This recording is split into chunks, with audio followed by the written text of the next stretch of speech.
I'm going to do a presentation about the Bee Gees. They were a British, or some might say Australian as well, band who were mainly... Right, I'm doing this again, wait. Right. Take two. The Bee Gees. They were a British-Australian band who I'd say were most influential during the disco era of music in the mid-1970s to late 1970s. They had the three main members, which were Barry, Robin and Maurice. They were all brothers. And then they also had other musicians who they would consider part of the band as well, which was Vince Maloney, Colin Peterson and Jeff Bridgeford. Barry was the lead vocalist and he also played the rhythm guitar. Robin also done lead vocals as well as backing vocals, and he was on the guitar and organ. Maurice was the backing vocals. They'd say he was more of the instrumental side, so he was the lead guitarist, the bassist, the keyboard. He played keyboard, the piano, the organ and the drums. Vince played the lead guitar from 1967 to 1968. Colin done the drums from 1967 to 1969, and Jeff played the drums from 1971 to 1972, and he also done touring from 1970 to 1971. But as well as these musicians, they also had guest musicians in studio and on tour. For example, Phil Collins on the drums and Glenn Frey on guitar. A fact about the Bee Gees is that in 1997 they were inducted into the Rock and Roll Hall of Fame. Right. They started their career in 1950s as young boys, but they achieved their first chart success in Australia with Spicks and Specks, which was their 12th single. Then they returned in the UK in 1967, when producer Robert Stigford began promoting them to a worldwide audience. Their second British single, New York Mining Disaster 1941, was issued to radio stations with a blank white label listing only the song title. So some DJs assumed that because of how the music was being sent, that the band was the Beatles. So they got more, they had a boost in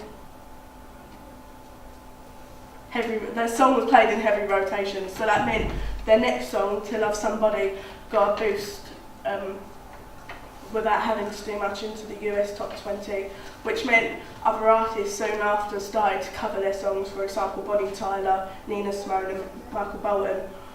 And their first international album, Bee Gees First, peaked at number 7 in the US and number 8 in the UK charts. They are known mostly for their soundtrack for the film Saturday Night Fever, which starred John Travolta. And it remains the best-selling soundtrack of all time, with over 45 million units sold. So it's quite a influential and popular soundtrack at the time. Some of their hits include Staying Alive, which was the US number 1 and UK number 4, Night Fever, which US number 1 and UK number 1, and How Deep Is Your Love, which was US number 1 and UK number 3. And they charted high in many other countries around the world, which launching the most popular period of disco music. They weren't just confined to one genre. Over the years, they've had their career spanned over four decades. So they explore different genres such as pop, soul, disco, and rock and soft rock, but they are mostly known for their disco era. But as well as writing hits for themselves, they also produced and wrote major hits for other artists, for example Diana Ross's Chain Reaction, Islands in the Stream for Dolly Parton and Kenny Rogers, and Barbra Streisand's Women in Love. So they were well known for their songwriting, and they were acknowledged for their songwriting. I couldn't find Oh, crap. Yeah, that's not working. Right, so that was just a video of them rehearsing. There weren't many videos of them rehearsing at the time, but from the video you could see, well, if you watched it, you could see that they were concentrating on the music. You know, they weren't having as many breaks. They weren't discussing, oh, what are we going to do tomorrow, kind of thing. It was just there and now.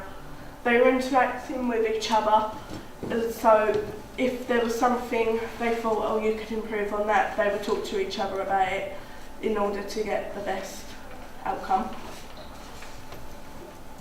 And they were also confident. They would perform even though it was a rehearsal, they would perform it as if they were performing it to an audience, bearing in mind it was just some technicians and them on stage. So, the strength I've thought of is that they sang recognisable 3-part harmonies.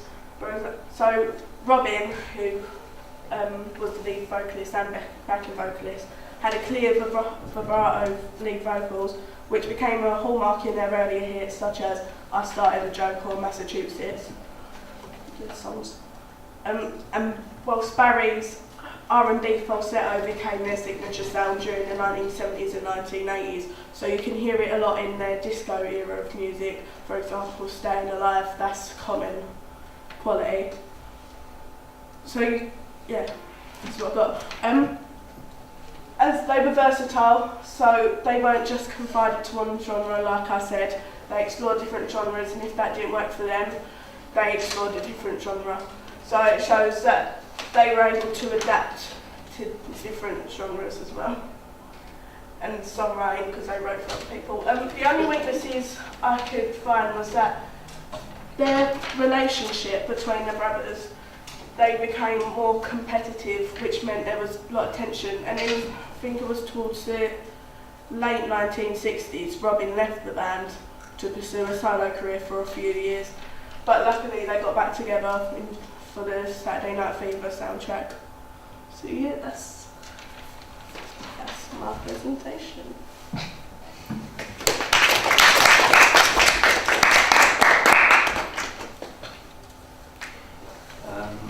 So I've got a question. You said they performed different genres of music, so like they did disco, but like what else did they do then? Their earliest albums were more rock. There was this one particular album, I can't remember what it was. I think it was Odessa. I think it was called Odessa.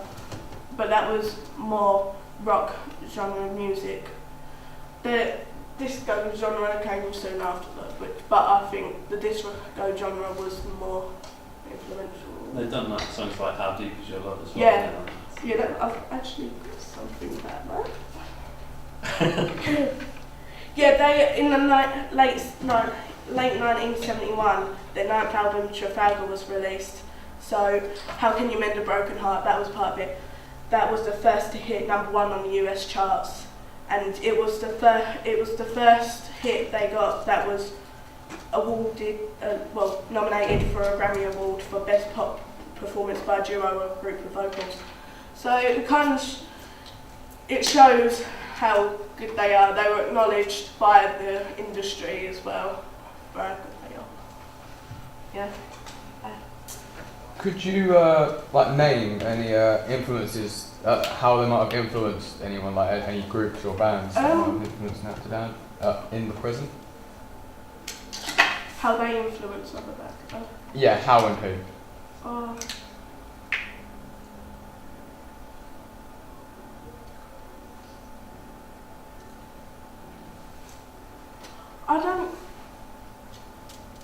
I don't really know any.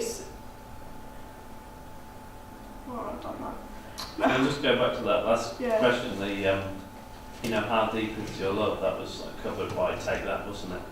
Yeah. For example, so that could be an example of a band that they might have. Well, they did have loads of different artists cover their songs, so maybe they can be influenced. It weren't. When it comes to mind, it's not bands really who were influenced. It was like solo artists, like Michael Bolton, like I said, and Bonnie Tyler. So it weren't just. They weren't influential to just one group, if you get what I mean. It was the solo artist, and then if there was a band as well. Mm. I think, yeah, they've been hugely influential. Yeah. And you know, if you just think of Saturday Night Fever with those like falsetto, high vocals, like anybody who sings falsetto sort of thinks of the Bee Gees and tries to copy them. So, yeah. Okay. Any other questions? Okay. Well done.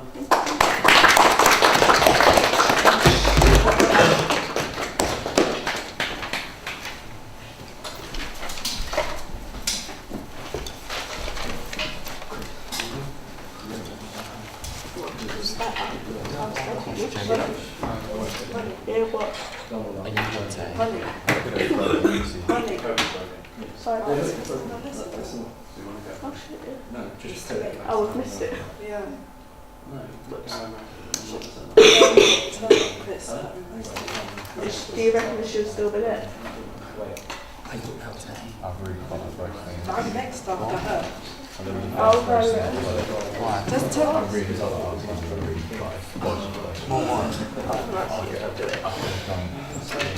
Okay, well, just Tell me the question now. No, I don't know if I said I didn't.